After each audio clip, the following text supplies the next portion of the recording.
Hello and welcome back to my channel. Today we are going to present something very simple at the same time very special. Why special? It has multiple reasons. First of all, the range of cover. It starts with, as you see, a few formula learned in our childhood, but it ends at you can say the UG or PG level nuclear quantum physics. NMR, nuclear magnetic spectrum. And the second reason that between these two extrema, it demonstrates that how seemingly different concepts of science and mathematics particularly are interconnected. And the third reason that since NMR is very common to all branches of chemistry, so I think students and teachers of all the branches, physical, inorganic and all will be equal in. So let us start the part 1 of a few formula learned in childhood, Pascal Triangle and Pyramid and NMR. So let us start with a few formulas. A plus B whole, right? And the formula everyone knows, A square plus B square. A plus B whole plus B.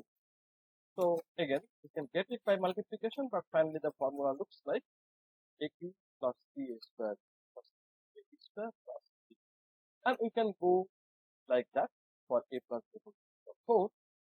And here the numbers like P, 2, I have kept some interrogative signs here deliberately. And if you generalize, again you will see the red letter signs. That means the numbers are not given till now.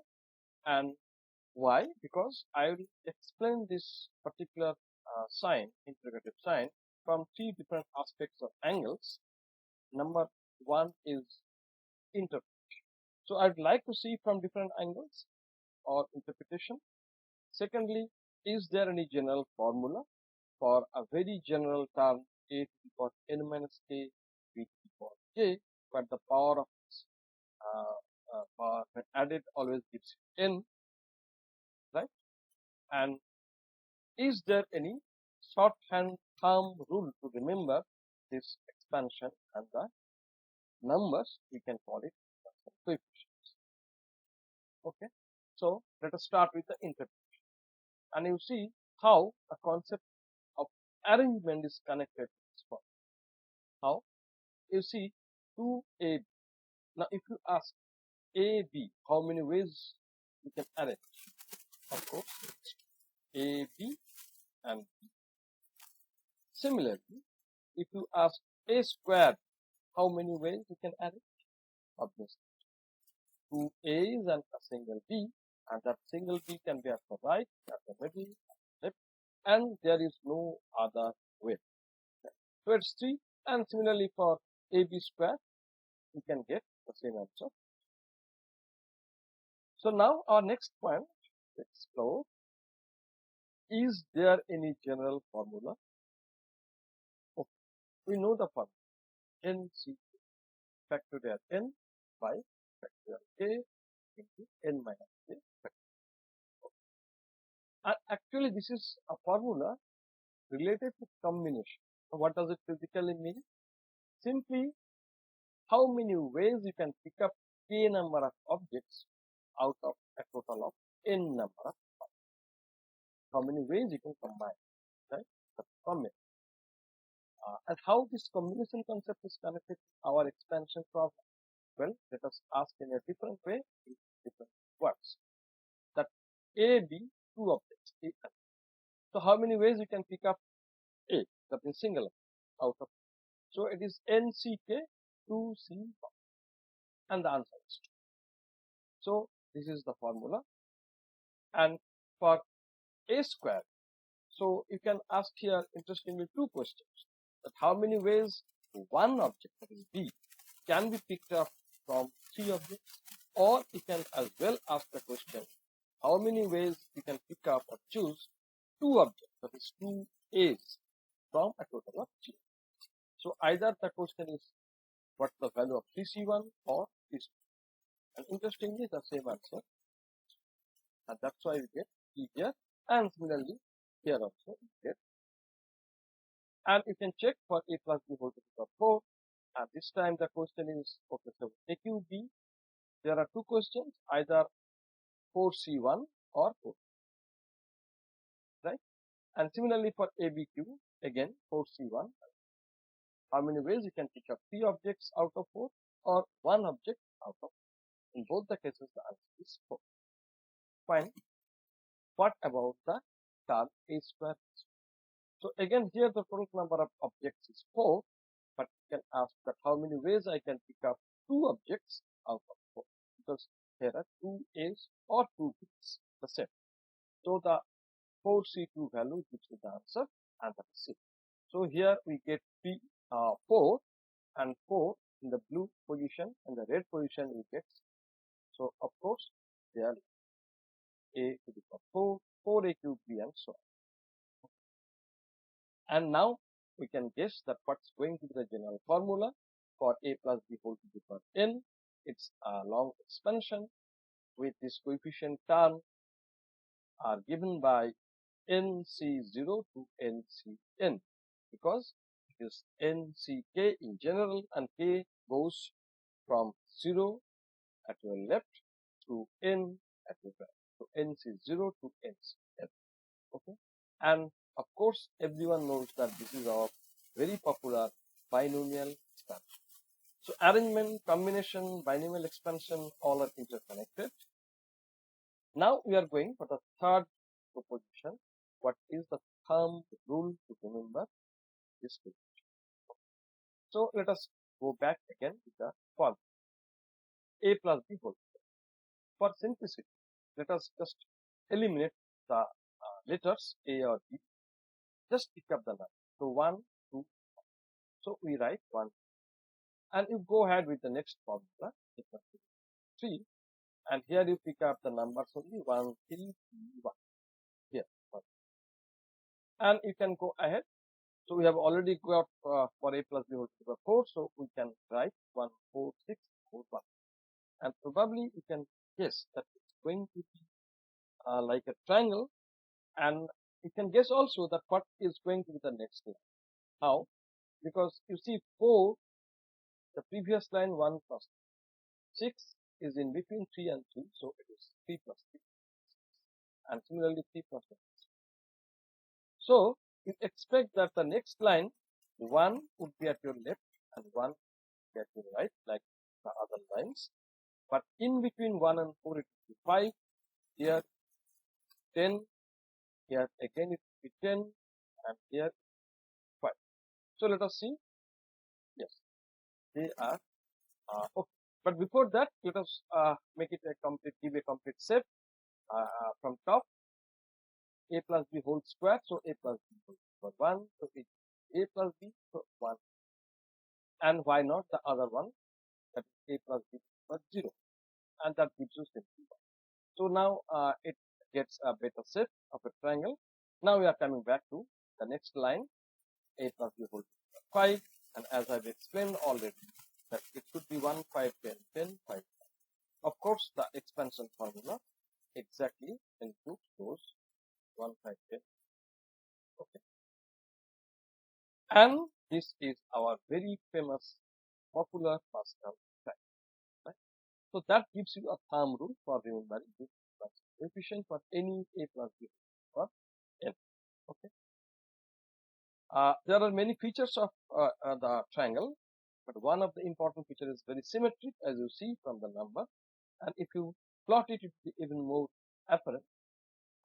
Highly symmetrical picture. The bar chart for any 10, and if you go for higher n 100, it looks like this. You can go ahead with increasing n 1000, and similarly if you go for a very big n, practically infinite, then probably you will get a continuous line, almost a smooth continuous. And what is the mathematical expression or an equation in terms of which you can explain this curve was done by none other than Pascal Pyramid Gauss, and we know it as Gaussian distribution. This is not only relevant in physical chemistry or physics or mathematics, it's available in so many branches of science and beyond science. Okay, but that's a different story. We are coming back. Binomial expansion and Pascal triangle, they are somehow corresponding to each other, that we have already said. Now the question is, what about NMR spectra? Okay, before I go into the aspects of NMR spectra, of course I will not explain the detailed quantum physics behind NMR. I will touch upon only a few aspects of NMR spectra. But before that, let us see quickly two pioneering personalities or scientists who have contributed at the very beginning. One is Wolfgang Pauli for prediction of nuclear spin 1926, and another is Otto Starr for detecting nuclear magnetic moments in 1912. So let us come back to the basics of it. So this is a figure which explains something. Let me start from a little bit beginning. We are concerned with, say, proton, 1h proton, and quantum physics says that the proton has a spin value I equal to half. So there are spin states. How many? 2I plus 1. So we are not much bothered about what this I and etc. stand for. The timing, let us be happy with that spin I half. The number of states, it would be 2I plus 1, that is 2 here for proton. And what are those two states? They are labeled with some different value, minus I to plus I. Here it is I half, so minus half to plus. That is minus half and plus. These are the labeling number for these two spin states. Now, how and why they are important? Physically, actually what happens, the physical meaning of these two spin states means here, spin minus half, it represents that the nucleus is aligned. I mean, this arrow is aligned against the applied value, right? And spin plus half is just the opposite, it's aligned with the applied value. So what we can say, that in absence of any magnetic field, these two states are energetically degenerate in the same energy level, but in presence of magnetic field, because of their spin alignment difference, they have now two different energy states, lower and higher. Now the question is, how this phenomenon going to affect, or you can say, what is the effect of neighboring protons on the spectra of the concerned protons? So how this at all is going to affect the NMR spectra of a concerned proton, right? So let us start with an example that would make our job easier. It's an organic molecule. You see 3 protons are there, but the colors are different. So HA1 and A2, they are actually equivalent, same color, but HB is slightly different environment. So HB is blue. The 2 types of protons are there, though they are 3 in number. Okay. Different environment, I refer to the electronic, right? So we can understand that. Now, I am applying some magnetic field E0. So the question that how, actually there are 2 questions, that how it's going to affect in 2 ways actually. In absence of a neighboring proton, there is a peak. Now, what happens in presence of the neighboring proton? Is there any splitting further? That's the first question. And if it splits into further finer splitted patterns, what will be the intensity ratio of this multiple peaks, which was a single peak in absence of the neighboring proton? So these 2 questions to be answered and understand 2 examples. So the question is that, well, you have taken a sample, so that means so many molecules of this example. Now we are concerned with first the HA1 and A2 spectra of these 2 protons. A peak is there. Suppose HB is not there, then a single peak is there. Now Hb is there, you have to consider. Now some of the molecules Hb would be in minus half state, and some of the molecules Hb would be in plus half states, right? So energetically they are different. So that means the neighboring proton Hb would affect the spectra of HAs in two different ways. That means what it was a single peak, we call it singlet, is no more a singlet, but it's a double. So now it's a double. Okay, that is the first effect. And the second question, intensity ratio. So that depends on that out of so many molecules, some of them are Hb in minus half and some other are plus half. But how many in minus and how many in plus half? That's the question. If they are not biased, then of course we can, applying our common sense, we can say that it should be 50-50, 1:1. So 50% of Hb are in minus half and 50% in plus half. So the splitting ratio or intensity ratio should be 50-50 or 1:1. That is for the HA signal. Now we can focus and get it more clear. What happens to HB signal? Because now the neighboring nuclei are 2, not 1. So if there are 2 nuclei, how many possible ways it can affect the signal of HB? It should be 3. How?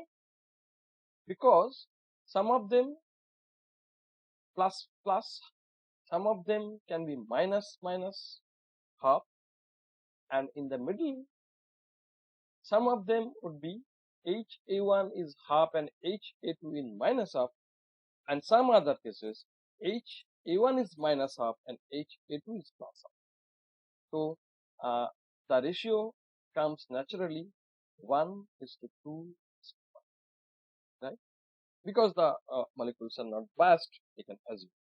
So in this case, the single spectrum of Hb is now splitted to a triplet with an intensity ratio 1:2, right? So this is the basic fundamental physics behind it, but we can get it even more clear by calculating the spin states as such in terms of a little bit of matrix presentation. So when the neighboring nuclei is just 1, we get doublet. Why? Because there are 2 spin states possible for the neighboring proton. Simple. And the ratio, as I've explained, it should be 1:1. Now let us consider that neighboring protons are 2, and we have seen that going to affect, it results in a triplet. How we can see that other way? So already the first nucleus is minus half and plus half. Now you are thinking of the second nuclei, again minus half or plus half.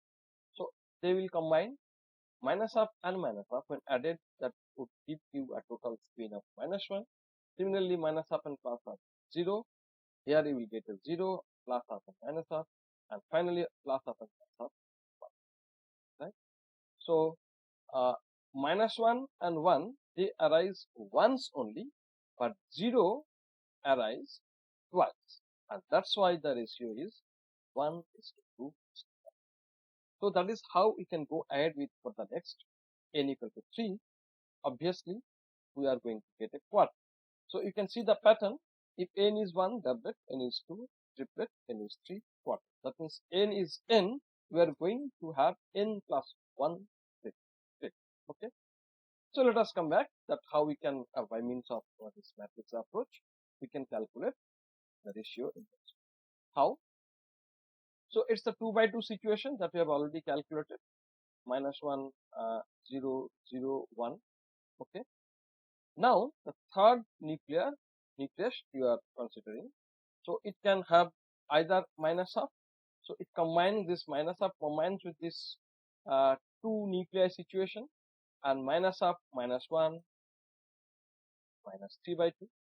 So minus half 0, it gives you minus half 0, again it gives you minus half 1, so half, right? But that is the first combination. Now the nuclei can be of plus half. So again we have to combine the same way plus half with this 2 by 2 situation, and we will get a matrix like this, and the entries are there. So now if you count, then you will see that minus 3 by 2 and 3 by 2 occur only once, but minus half 1, 2, 3 occur 3 times, and plus half also occur 1, 2, 3 times. So the ratio naturally goes 1, 3. So if you are interested, you can go ahead with n equal to 4. One more example, and this time the approach is remaining the same. That this is the 3 nuclear situation, 2 cases. Now the fourth one may come with either minus half or plus half, giving you 2 new matrices. Similarly, in this condition, again the fourth nucleus may come with minus half or plus half, again giving you 2 new matrices. Now if you count, they are different in color, so it's easy to count that minus 2 and plus 2 arise once only, but minus 1 arise 1, 2, 3, 4 times, 0 arise 0, 1, 2, 3, 4, 5 and 6. So 1, 4, 6, and 4 again it's 1, 2, 3, 4. So 1, 6, 4, and finally the 2 is 1. So the ratio is 1, 4, 6, 4, 1. I think now it's very clear why the ratio should be like that. Now how it's connected to our basic problem of Pascal triangle and binomial expansion, that is also understandable very easily. So here is an example that singlet, doublet, triplet, quartet, and the ratios are 1:1, 1:1, 1:3:1 and 1:4:6:4:1. So they are related to the Pascal triangle's different rows, and as I've already seen that they are connected in turn with the binomial expansion coefficients. So all 3 are connected for proton magnetic resonance coefficient. Right? Am I clear? Okay, thank you. Now the question is that so far we have discussed in the name of NMR, actually PMR, proton magnetic resonance, because we have considered only spin half particle or nuclei.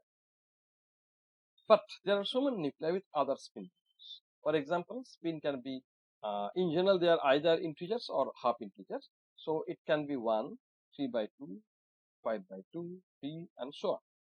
Okay. So the question remains that what for spin greater than or equal to 5? That is for NMR in general. So far PMR, now NMR. So what for spin greater than or equal to 1? So the question can be cast in other way, that as we have got the correspondence or link between binomial expansion, Pascal triangle and PMR. So what happens to this chain for spin I equal to 1? So hopefully, probably we can guess that binomial to be replaced by trinomial expansion, because now I is 1, so 2i plus 1 is 3, so A, B, C, 3 steps. So naturally in the earlier case it was A, B, so A plus B whole to the power n. N is the number of nuclei. Here it should be A plus B plus C whole to the power n, trinomial expansion. So that much you can probably guess, but we can't guess what about Pascal triangle. Is it going to be applied? Hopefully not. Then what it is? Pascal something else, and more importantly the question is NMR. Is it something that can explain the intensity ratio in general NMR spectra? And interestingly, I have searched, the standard texts are silent on these questions. They have mentioned that Pascal triangle is good enough to explain the ratio, but for I equal to 1 onwards, what it would be, they are silent. But we can explore, but we have to wait for part 2 of a few formula learned in childhood, Pascal triangle and pyramid and NMR. So hopefully, if you have got interest in the first part, which is quite obvious, but the unanswered questions, if you want to be answered, then you have to wait for part 2, and hopefully you come back for part 2. Till then, thanking you very much. Thank you once again for watching.